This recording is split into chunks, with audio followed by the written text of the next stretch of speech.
कहानी की शुरुआत एक बहुत ही सुनसान और रेतीले पहाड़ी इलाके से होती है, जहां दूर दूर तक किसी शहर का नामो निशान नहीं था। यहाँ हमें दो हैंडीमैन जैक और माइकी दिखाई देते हैं, जो कि लोगों के घरों के छोटे मोटे रिपेयर का काम करते हैं। उस दिन भी बहुत तेज धूप थी और वह अपना ट्रक लेकर एक जगह का काम खत्म करके अपने घर वापस लौट रहे थे। तभी रास्ते में उनकी मुलाकात लीना नाम की एक लड़की से होती है, जो कि पेशे से एक भूकंप वैज्ञानिक थी। लीना चिलचिलाती धूप में जमीन पर कुछ मशीन और उपकरण लगाकर रिसर्च कर रही थी। तभी वह दोनों से रोककर पूछती है कि क्या यहाँ आसपास कहीं ब्लास्टिंग या बम फोड़ने का काम चल रहा है। जैक और माइकी हैरान होकर जवाब देते हैं कि उन्हें ऐसी किसी चीज की कोई जानकारी नहीं है। इस पर लीना बहुत ही डरी हुई आवाज में कहती है कि उसे अपनी मशीन में जमीन के अंदर से लगातार एक बहुत ही अजीब तरह की कंपन महसूस हो रही है, जैसे जमीन के काफी नीचे कुछ बहुत ही भारी चीज हलचल कर रही हो। लेकिन जैक और माइकी उसकी बातों को ज्यादा गंभीरता से नहीं लेते, उसे वहम समझते हैं और वहां से आगे चले जाते हैं। कुछ देर बाद दोनों अपनी थकान मिटाने के लिए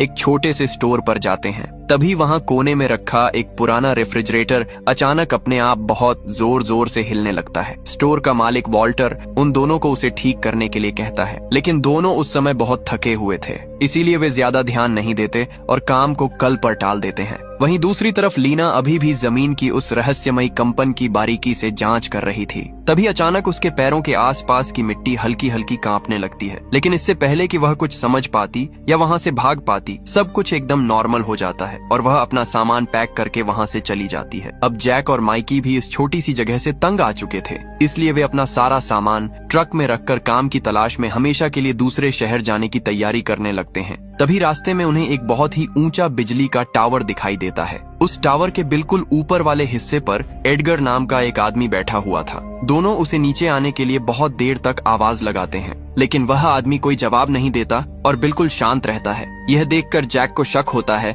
और वह उस ऊंचे टावर पर चढ़ जाता है, लेकिन ऊपर पहुंचते ही उसके होश उड़ जाते हैं और उसकी चीख निकल जाती है, क्योंकि एडगर मर चुका था और उसकी आंखें फटी की फटी थीं। जल्द ही दोनों किसी तरह उसकी लाश को नीचे उतारकर डॉक्टर के पास ले जाते हैं। जांच के बाद डॉक्टर हैरान होकर बताता है कि उस आदमी की मौत दिल का दौरा पड़ने से नहीं, बल्कि कई दिनों की भूख और प्यास की वजह से हुई है। लेकिन सबसे ज्यादा हैरान करने वाली बात तो यह थी कि वह कई दिनों तक उसी टावर पर बैठा हुआ था। आखिर जमीन पर ऐसा क्या खौफनाक खतरा था जिससे वह नीचे उतरने की हिम्मत ही नहीं कर पाया और ऊपर ही तड़प कर मर गया? यही खौफनाक सवाल अब जैक और माइकी के दिमाग में लगातार घूमने लगता है। उसी दौरान एक दूसरा किसान फ्रेड अपने खेत में जानवरों को चारा खिला रहा था। वहाँ सब कुछ बिल्कुल नॉर्मल और शांत लग रहा था, लेकिन तभी अचानक जमीन के नीचे से कोई रहस्यमयी और बेहद ताकतवर चीज उसे बहुत ही बुरी तरह से पकड़